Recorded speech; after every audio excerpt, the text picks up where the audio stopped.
It's time for Speaking of Speaking. Quick tips and tools to take you from stage fright to spotlight.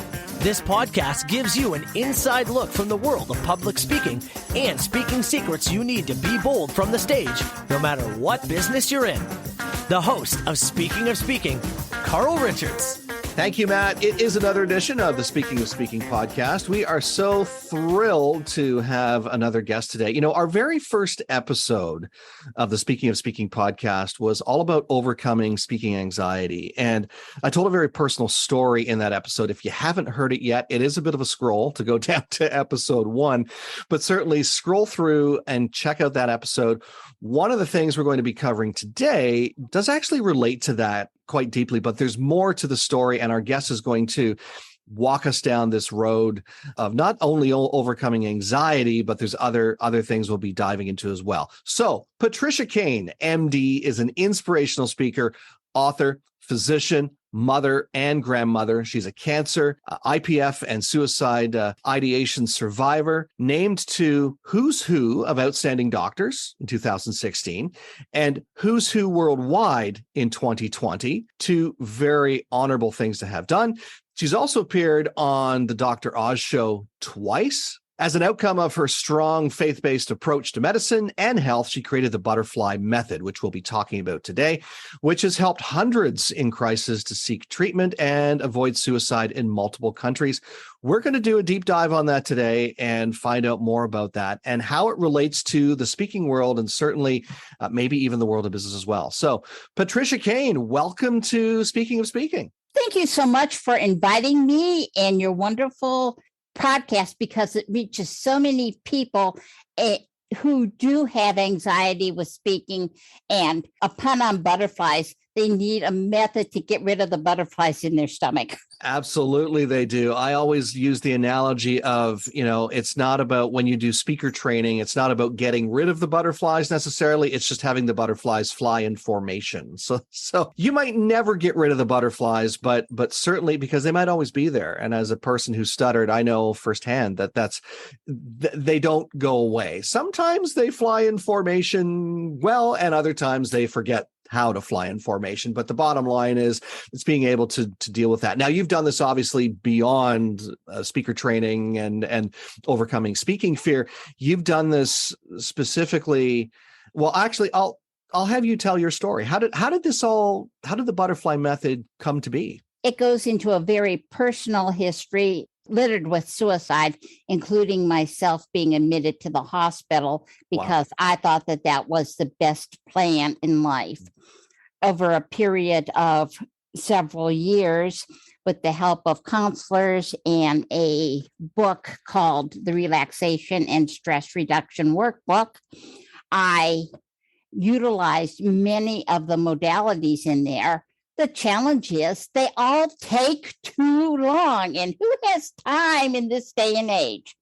So what I did is I mushed them together and put a simple plan in place where you can go from, it started out with me with suicide thoughts, but I have learned through the years, people have adapted this to any distressful situation, including speaker anxiety, workplace anxiety, and everything. And with these, by putting these simple steps in place, in the time it takes to go to the bathroom, you can switch from being distressful into hope. And my analogy is when you're distressed, you're like a caterpillar.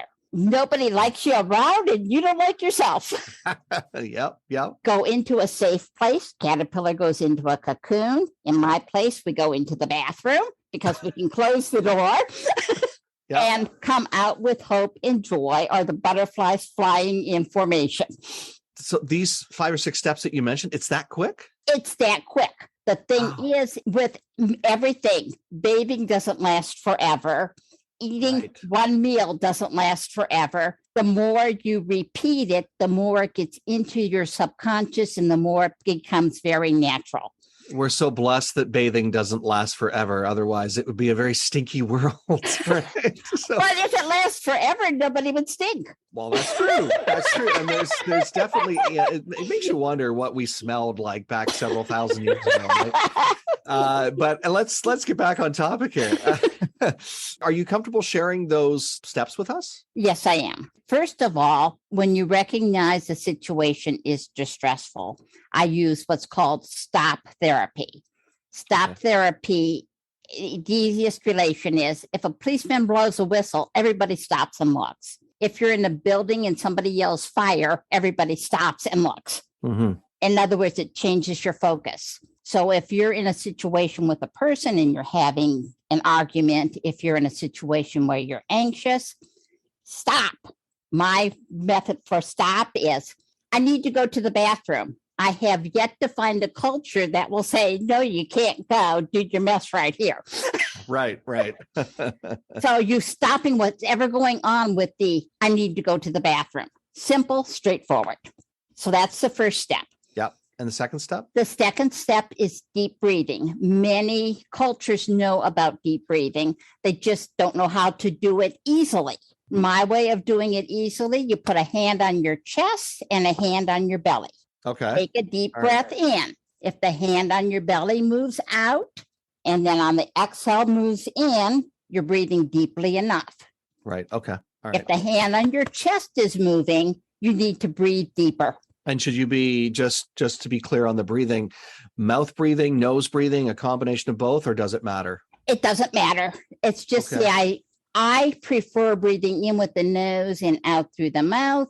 Okay. That's my way of doing it. What's more important is that the breaths are deep and that the hands are placed so that you know for sure you're doing it right. Okay, so you're saying hand on your somewhere around your sternum, or what? Somewhere close to your heart. Somewhere close to the heart. Okay. Because that way you can see if you're breathing just with chest breathing or not. And then the hand on the gut or on the belly. Okay. Correct. And how many deep breaths, or does it vary depending on the situation? Here again, how long does it take you to get from where you're at to the bathroom? That's how many deep breaths. Oh, okay. All right. So yeah. Okay. So you'll be walking to the bathroom. And while you're doing the breathing, on the in breath, think I am, out breath, relaxed. Okay. Because it's impossible for the brain to be focused on being relaxed and focused on anxiety at the same time. You just can't do it. The brain is a great tool, isn't it? When it works. Exactly. So let's use it to our advantage. While you're walking to the bathroom, it doesn't take any time to think I am relaxed while you're breathing. So we got the second step is the breathing. What's the third step? I am. Okay. I am relaxed. Some people would call that a mantra. Okay. I am relaxed. And the fourth step then? Okay. Now you're in the bathroom. And you can continue the breathing in the mantra. And I used to say, assume the female position until auto check turned it to fetal position, which is entirely wrong. Right. Okay. Basically, you're going to sit on the throne. Okay. All right. So sit down. Exactly. And then the next step is to do progressive relaxation. And the reason for that is any tense muscle will hold the negativity. And so you want to get rid of holding the negativity in your body. Right. Most people teach progressive relaxation to go down towards your feet because they want you to ground and put it, into the earth. For this, you do it in reverse because you're obviously not on the earth, and I want you to end up in your head. Okay. So tighten and relax the feet, and then moving all the way up. And then the final step? Well, here again, let's focus for a minute here. After much practice, you can immediately become like a ragdoll without thinking about it because your body's so acclimated to relaxing, it will automatically totally relax you. So you can do it practically instantaneously. As you're learning it will take time for you to check your muscles. Right. But it's kind of like tying your shoe. You don't have to think about it. Or taking a shower. You don't have to think about it. You just do it. You just do it. And that's the same with the progressive relaxation. You're able to just do it. Once you are relaxed, the next step is called visualization. Puritan audiences don't like my language. So if you've got that allow me to do it. But visualize the mental crap going where the physical crap goes. Just see it leaving your body, down your spine, and into the commode. Okay. All right. Check, make sure your body stays relaxed, continue your deep breathing. And once all of the yuck is in the commode, then we go to the next step. Imagine yourself in your happy place. For different people, it's different because we're all unique individuals. But your happy place gives you joy, puts a smile on your face. And here again, the brain is our friend. It helps us. You can't be thinking of anxiety and happy place at the same time. Totally makes sense. So now that you're in your happy place, your body has been totally relaxed. We auditorily get the thing in place. We flush the crap away. Again, getting all body senses. We wash our hands of it because it's in the past. And then you come out with a plan either to go to your happy place or to call somebody or to make a positive step. Nature is very good. It automatically gives us 3 or 4 times a day to practice it without taking any time to do it. So you can get proficient at it without saying, oh, no, I don't have extra time for it. It's not like a commitment to go to the gym because there is no commitment to go to the bathroom. When you have to go, right? And it doesn't matter if you're under quarantine or not. Right. Okay. And you've used this method.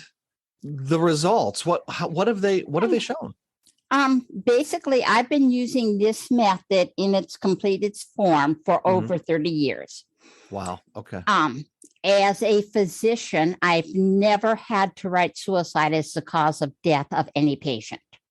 That is significant. My family had 5 suicides in less than 20 years.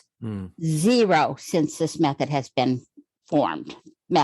I myself was hospitalized 4 times because of thinking that was the best way out. 0 hospitalization since I have formulated this. And you're saying that not just for suicide, but you're saying that it can also help relax speakers, or if you're anxiety at work. I can give you some examples. I taught it to a CEO who was very, very stressed and was coming to me because of thinking of ending his life at that point. A couple months later, he says, you know what? Things at work are so much better. Life is more smooth. So I had a patient who was a truck driver, lost his load. It went through the windshield of the car behind him, killing the driver. The driver's wife was also my patient. So the truck driver and the driver's wife of the other car were both my patients. Both of them were very stressed. Not only did both of them get through it, there was no lawsuit filed, and both of them stayed out of the hospital while they were working through their challenges. So this is a very powerful tool then. Yes. And so simple to do. Once you have the steps and you know what they are, it's kind of like the Heimlich maneuver, for choking. You know the steps, you've saved a life. Right. Here again, you know the steps, you've taken a person from this stressful world that is prevalent, especially in the last couple of years, and brought them back to where they've got hope and joy. Phenomenal story. I've talked to some people who are speakers who have said, I do this before I go and speak, because then while I'm speaking, I can speak easier with a smile on my face and connect with the audience. That's and what speaker doesn't like to connect with audiences? Well, if you're a speaker, you better be connecting with the audience, right? And when you've got a smile on your face, it's much easier to connect. Oh, yeah, absolutely. And so they do it before they speak, and they get beautiful results. Oh, this is amazing information, and I'm so glad that we've taken a moment to chat about it today. Now, you've actually shared this in a book. Yes, and you have a book that's in your own solo book as well. That's in the process right now. I spoke in March on Voices of Women summit, and they chose a little over 20 of us to be a part of a book where we each contributed a chapter.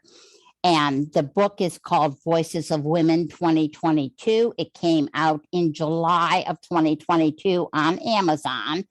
The one chapter is marked The Butterfly Method, Transforming from Distress to Hope in the Time It Takes to Go to a Bathroom.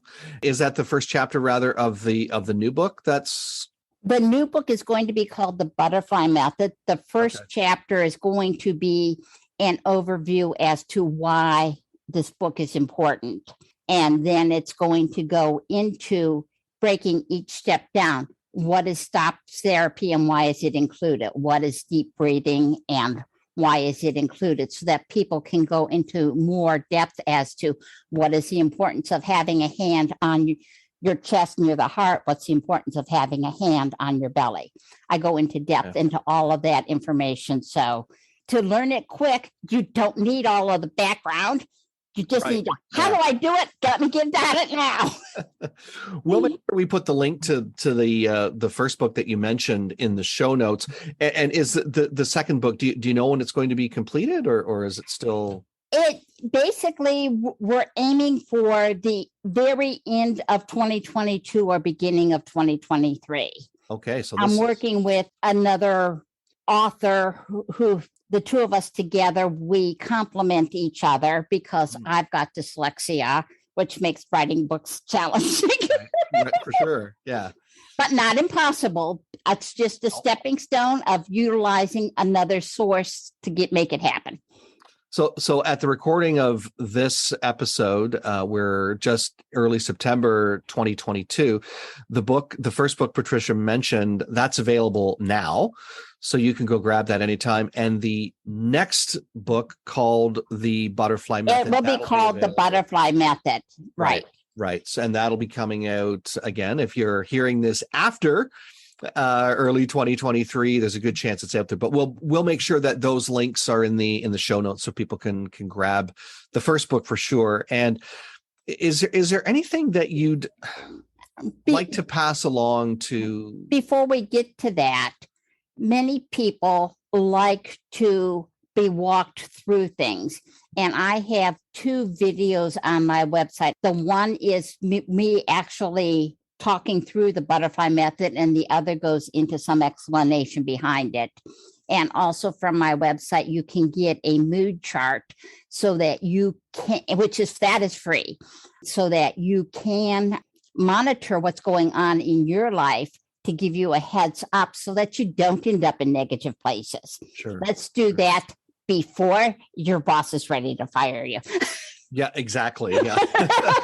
Okay, so we have those 2 videos that you mentioned on the website, which is butterflyfuture.com. Okay, and we'll make sure, obviously, all those links will be there. And those videos, they are, I think you said they're $47 and $97. $47 and $97. They're both they're priced so that everybody can get it, because mental health is vital for everybody.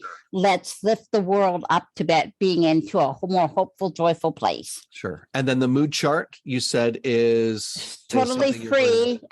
They just end up signing up for my email list, because eventually I'm hoping to be able to put something out on a regular basis.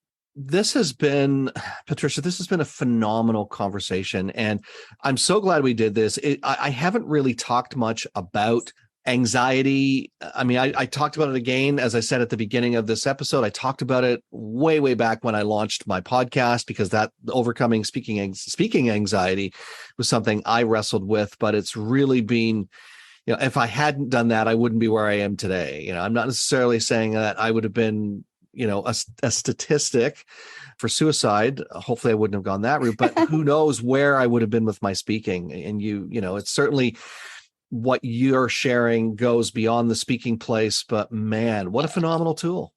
And the other thing is, had you not said yes to speaking, how could I have this to get this message out? You are so needed for sending messages out to people. And I'm going to give my thing. Everyone has a right to live a life full of hope and joy. And by getting the message through people like you, they are able to recognize that if they're a human on this planet, they have that as a given right. Final thought for you. I think we'll leave it right there then and say, Patricia, it's been Patricia Kaine has been my guest today. A phenomenal tool. All of the information that Patricia just talked about will be in the show notes. And once again, I'm going to just say thank you for being my guest today. And thank you for hosting me. And remember, get out there and own the platform. Thanks for listening to the Speaking of Speaking podcast. Fired up about something you heard today? Want to learn more? Be sure to visit carlspeaks.ca. And don't forget to follow Carl on Twitter @CarlRichard72 or join the Facebook group Speaking of Speaking.